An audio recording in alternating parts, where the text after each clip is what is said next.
profetize, ainda há vida nos ossos secos.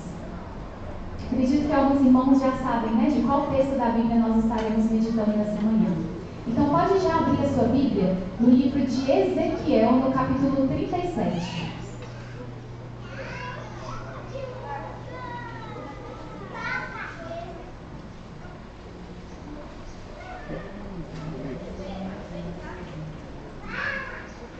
Mas nós não vamos ler agora. Primeiro, eu gostaria de convidar os irmãos para nós fazermos uma retrospectiva de quem era Ezequiel, né, o profeta que nós vamos estudar nessa manhã. Ezequiel, ele foi um profeta chamado por Deus que viveu durante o exílio do povo de Israel na Babilônia.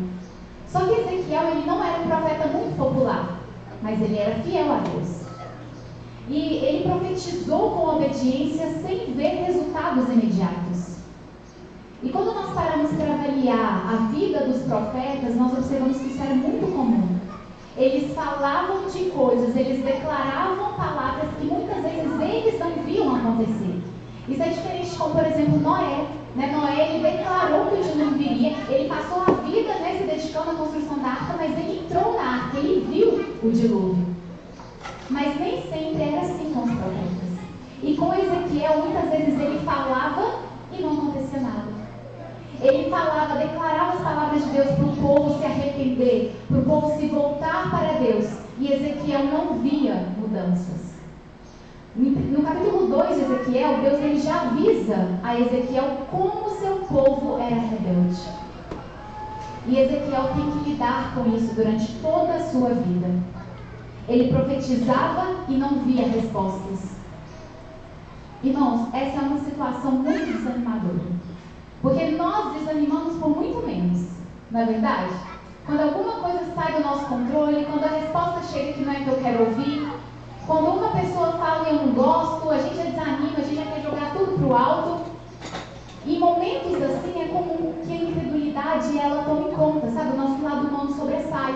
E pensamentos do tipo como, por que eu estou me esforçando tanto? Nem liga, as pessoas parecem que nem se importam. Às vezes surgem. E pode ser que Ezequiel em algum momento ele se sentiu assim, desanimado. Mas a voz de Deus ordenava para ele, profetiza. E é um desses momentos que nós vamos ler essa manhã. Agora sim pode abrir a Bíblia, no livro de Ezequiel, capítulo 37, vamos ler a partir do versículo 1. Diz assim: a visão de um vale de ossos secos. Veio sobre mim a mão do Senhor. Ele me levou pelo Espírito do Senhor e me deixou no meio de um vale que estava cheio de ossos e me fez andar ao redor deles. Eram muito numerosos na superfície do vale e estavam sequíssimos. Irmãos, Ezequiel ele já deixa claro nesses primeiros versos que Deus o levou até o vale de ossos secos e o deixou ali. E fez com que Ezequiel caminhasse ao redor daqueles ossos. Ezequiel foi por espontânea vontade, ele estava ali porque ele queria? Não, porque Deus o havia levado. E continua no versículo 3. Então me perguntou, filho do homem, acaso poderão reviver estes ossos? Respondi, Senhor Deus, tu o sabes. Eu acho muito interessante a forma como Ezequiel responde aqui. Porque Ezequiel ele não ousa dizer nem que sim, nem que não. Mesmo que ele estivesse desanimado, mesmo que a percepção dele diante de um cenário como esse, que é um cenário de morte, fosse, Senhor, é impossível sair alguma coisa daqui. Mas ele responde o quê? Senhor, tu é que sabe. É o Senhor que sabe. Isso já demonstra a tamanha fé daquele profeta. Continuamos no versículo 4. Disse-me ele, profetiza a estes ossos e dize-lhes, ossos secos, ouvi a palavra do Senhor. Assim diz o Senhor Deus a estes ossos, eis que farei entrar o Espírito em vós e vivereis. Porei tendões sobre vós, farei crescer carne sobre vós estenderei pele, porei em vós o Espírito e vivereis. E sabereis que eu sou o Senhor. Irmãos, Deus ele leva Ezequiel para o meio de um vale de ossos secos e ordena para que Ezequiel profetize essas palavras que nós acabamos de ler. Apesar da promessa das palavras de de Deus ser de algo bom que surgiria depois, nós precisamos nos atentar para o fato, irmãos, e isso se aplica diretamente à nossa vida, de que muitas vezes, mesmo a gente confiando nas promessas futuras de Deus, sabendo que Deus age, isso não impede a dor e o desânimo do momento que estamos passando, do momento presente. E mesmo o que estava diante dos olhos de Ezequiel era o quê? Um vale de ossos secos. Deus, ele ordena para que Ezequiel profetize. E a visão que ele estava tendo, ela vinha direto de quem? De Deus. Mas a cena, irmãos, era de um verdadeiro filme de terror. Muitas vezes nós vamos estar enfrentando situações na nossa vida que vai parecer que nós estamos vivendo um filme de terror. E Deus, assim como ele ordenou para Ezequiel, ele vai ordenar para você, profetize. Mas o que é profetizar em nossos dias? Profetizar, irmãos, é quando eu anuncio, eu declaro a palavra de Deus.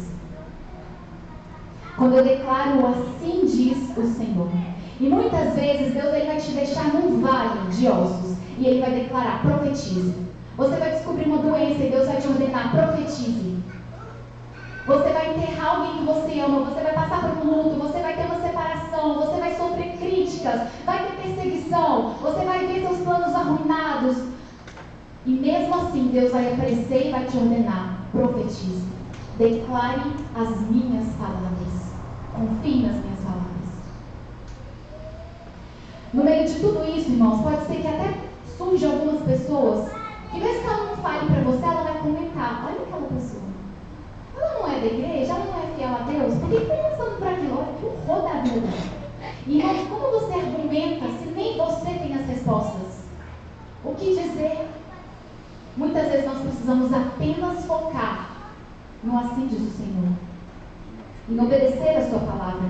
Afinal de contas, irmãos, fé é isso. Fé não é um sentimento. Fé é o quê? Eu sei o que Deus diz e eu confio na sua palavra. Imagine, por exemplo, que existe um rei que ele ama muito o seu povo. E ele é um rei presente. Ele sempre está preocupado com a prosperidade do seu povo, com o bem-estar daquele povo. Só que por algum motivo, o rei ele tem que passar um bom tempo no castelo, afastado do seu povo. Só que ele resolve escrever uma carta para aquele povo, como uma forma de se fazer presente. E toda vez, não é uma carta comum, toda vez que o povo lê aquela carta, eles escutam a própria voz do rei. Quando eles leem as palavras daquela carta, eles conseguem identificar o caráter daquele rei. Afinal de contas, as palavras que estão naquela carta, a carta é o próprio rei. Da mesma forma é a palavra de Deus. A palavra de Deus e Deus é uma coisa só, é o mesmo. É por isso que no livro de 1 João, no capítulo 1, no versículo 1, nós encontramos o quê? No princípio era a palavra. E a palavra estava com? E a palavra era? A palavra é Deus. Só que ela é de uma forma, né? A Bíblia, a palavra, ela é de uma forma mais didática, mais compreensível aos olhos humanos, de uma forma que a gente consiga entender um pouco melhor quem é Deus. Qual é o caráter de Deus? E o que Ele quer e o que Ele espera de nós. Eu confesso, irmãos, que Ezequiel, esses capítulos de Ezequiel não era o meu capítulo preferido da Bíblia. E eu nunca pensei que eu iria pregar algum dia sobre esses versos. Porque só de nós iniciarmos a leitura do capítulo e de nós pensarmos em uma cena como essa, já causa um calafrio, não é? Não é uma cena prazerosa de ver. É algo que causa aquele impacto negativo de morte, de peso. Até eu entender, irmãos, que o vale de ossos secos ele se aplica diretamente na minha vida. E a sua também. Se aplica à realidade do povo de Deus nos últimos dias, da igreja de Deus. Muitas vezes, irmãos, nós olhamos ao nosso redor e a gente pensa o quê? Não tem jeito. Parece que está tudo meio morto. A gente tenta programações em cima de programações cheias, mas pouca intercessão. Nós falamos muito sobre Deus, mas falamos pouco com Deus. Isso eu estou falando no íntimo, que se reflete no nosso geral. Muitas vezes, irmãos, quando nós olhamos com os olhos humanos, assim como Ezequiel, nós enxergamos só um vale de ossos secos. As pessoas são complicadas, são difíceis de lidar. E nós, às vezes, não enxergamos nada além. E Deus aparece e nos ordena: profetize. Vamos continuar lendo? Agora a partir do versículo 7. Então profetizei segundo me fora ordenado. E enquanto profetizava, houve um ruído, um barulho de ossos que batiam contra ossos e se juntavam, cada osso ao seu osso. Olhei e eis que havia tendões sobre eles, e cresceram as carnes, e se estendeu a pele sobre eles. Mas não havia neles o quê? O Espírito. Então ele me disse: profetiza ao Espírito, profetiza, ó filho do homem, e diz-lhe: assim diz o Senhor Deus, vem dos quatro ventos, ó Espírito, e assopra sobre estes mortos, para que vivam.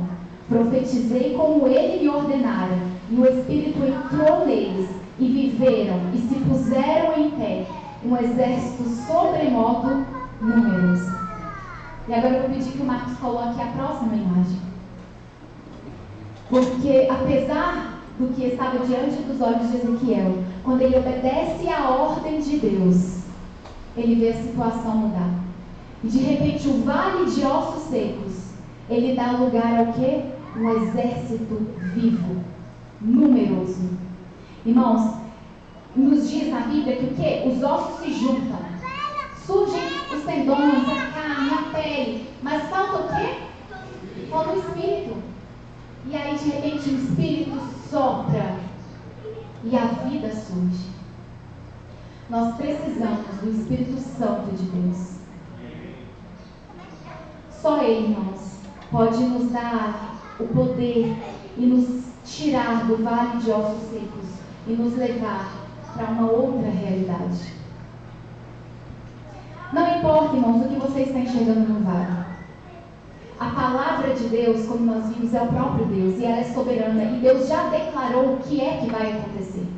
Ele já profetizou, ele já disse que no lugar de ossos secos vai surgir um grande exército numeroso. Acredite você ou não, esteja você se preparando para isso ou não, é o que vai acontecer.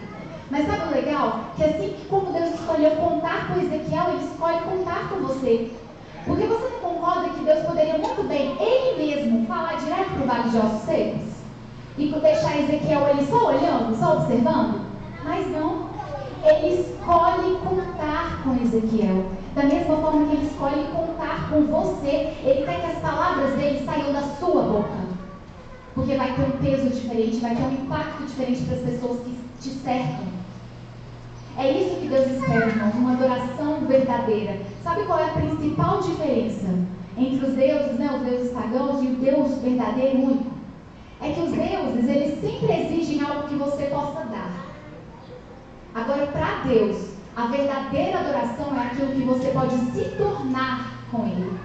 É quando você diz: Deus, olha o que eu me tornei para o Senhor. E no texto a voz está falando diretamente com Ezequiel, para que Ezequiel fale, ele profetiza. Mas uma outra coisa que me chama muita atenção é quando nós olhamos para a vida de Ezequiel e nós encontramos no capítulo 24 de Ezequiel, Deus ele falando para ele que o profeta iria perder o prazer dos seus olhos. Sabe o que significava isso? Deus estava falando para Ezequiel que ele ia perder de uma forma repentina sua mulher. Que Deus iria tirar o prazer dos seus olhos. E Deus ainda ordena para que ele não chore, ele não lamente, que ele não derrama uma lágrima. Irmãos, tinha que ser Ezequiel para profetizar, sabe por quê? Porque ele conhecia o que significava a perda, o que significava o silêncio, o que significava a morte. E o mesmo profeta que perdeu o prazer dos seus olhos é o mesmo que anuncia que Deus devolve vida ao que parece morto. Não é incrível como Deus trabalha? Mas é maravilhoso nós pensarmos como Deus, Ele pega todos os pedaços de quem nós somos, da nossa vida, mesmo a parte ruim, a parte boa, e Ele trabalha de uma forma para que tudo isso resplandeça e glorifique o nome dEle. De uma forma com que você seja transformado, você seja alcançado pelo poder do Espírito Santo. Foi o que aconteceu com Ezequiel. E então nós vimos que nessa história, o verdadeiro milagre, ele não acontece quando os ossos se juntam, mas é quando um profeta, ele escolhe obedecer, mesmo sem ter esperança. falar de esperança quando nem você tem é fácil? Quem já passou por isso vai entender. Eu falo por experiência própria, irmãos. Depois que meu pai descansou, depois de tantos dias, a gente vivendo aquela luta, aquele verdadeiro filme de terror. Ter esperança parecia ser algo muito distante, apesar da gente falar sobre isso. Até que eu senti no meu coração que eu deveria falar sobre esperança, que eu deveria falar a palavra de Deus. E à medida que eu ia pregando, eu fui sentindo Deus preencher um buraco no meu coração. Irmãos, todo buraco da sua alma, da sua vida, é só Deus que pode preencher. Não são seres humanos, não são pessoas, é só Deus. E então eu entendi, irmãos, que Deus ele não espera que você esteja forte ou que você esteja pronto. Ele só precisa da sua obediência. O verdadeiro milagre é esse. Quando Ezequiel escolhe obedecer. Deus ele é especialista em transformar vales de ossos secos em um exército numeroso. E onde nossos olhos humanos eles só enxergam miséria ou fim, Deus ele vê recomeço. Quando há silêncio, a voz de Deus ecoa. Da mesma forma como Ezequiel, Deus hoje ele te chama. Ele ordena você, profetize. Não fique só de longe observando o que está acontecendo. Declare as minhas palavras. Às vezes a gente quer só ficar de longe, né? Vendo o circo pegar fogo. A gente não quer entrar, a gente não quer falar. Mas, irmãos, a ordem de Deus é o quê? Profetize. Deus já deixou qual é a sua palavra, qual é a sua mensagem. Nós precisamos falar. E muitas vezes precisamos falar uns para com os outros. Não é só para as pessoas que estão lá fora. É para a nossa família dentro de casa. É para os nossos irmãos aqui na igreja. Precisamos abrir a nossa boca e anunciar a palavra do Senhor. Porque quando, irmãos, o povo de Deus fala aquilo que Deus manda, os ossos se juntam. O Espírito sopra. E a vida, irmãos, ela finalmente volta a existir. Eu e o Johnny vamos cantar uma música agora. E enquanto nós cantamos, eu convido os irmãos que fechem seus olhos e clame a Deus que Ele derrame esse Espírito Santo, que Ele sopre o Espírito Santo em nós. Nós precisamos dele, irmãos, para que haja uma verdadeira transformação em nossa vida.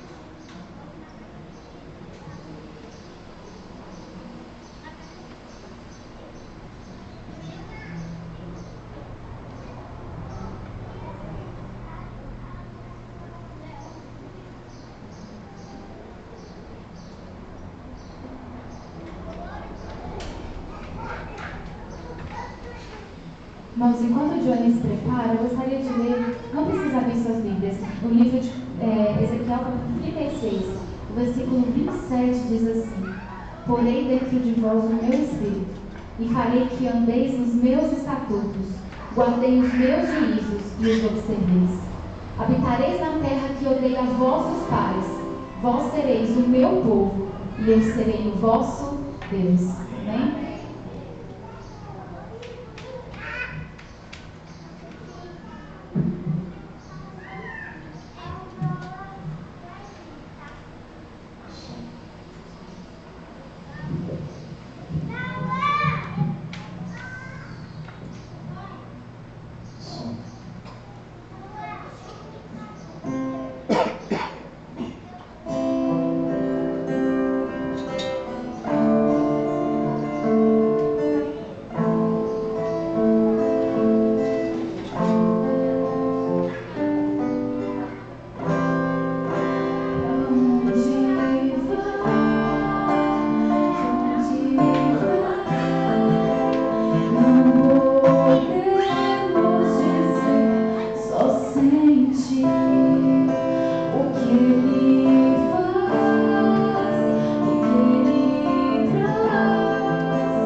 e sem ver, sinto a força que me fez reviver.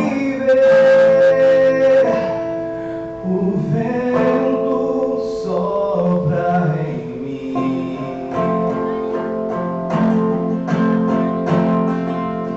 não vejo, mas vejo o seu agir.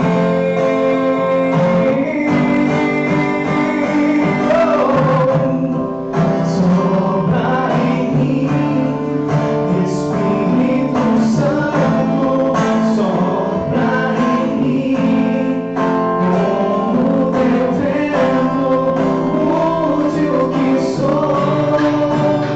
Neste momento, sopra em mim, Espírito Santo, sopra em mim, como teu vento, mude o que sou. Neste momento,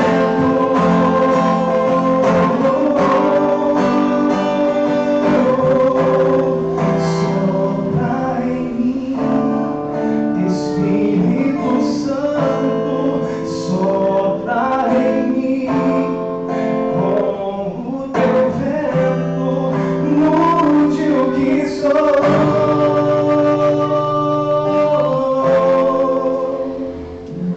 Neste momento,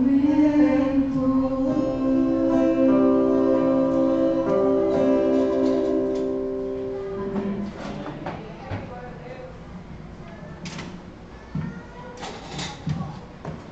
Oremos. Querido Deus, Pai amado, Deus Santo, Poderoso, Pai da eternidade, curvamos nossas frontes diante de Ti e reconhecemos, ó Pai, que da Tua palavra sai poder. Te agradecemos porque o Senhor confiou a nós palavras tão maravilhosas que traz ânimo para aquele que está desanimado, que traz esperança para aquele que não enxerga mais nada. Obrigada, Senhor, porque o Senhor fala conosco mesmo nós não merecendo. Te suplicamos que o Senhor sopre em nós o Teu Santo Espírito. Nós precisamos muito dele, ó Pai. Nós precisamos de Ti por completo em nossa vida. Nos ajude a sermos verdadeiros adoradores, que não tem medo de declarar, de profetizar a Tua palavra. Nos leve para casa, ó Pai, mas não permita que essa mensagem se apague de nossa mente, dos nossos corações. Que ela cause o impacto necessário, que o Senhor faça a obra em nós, nos transforme, nos ajude a nos preparar para a Tua volta. É que eu te suplico, ó Pai, desde já te agradeço em nome de Jesus.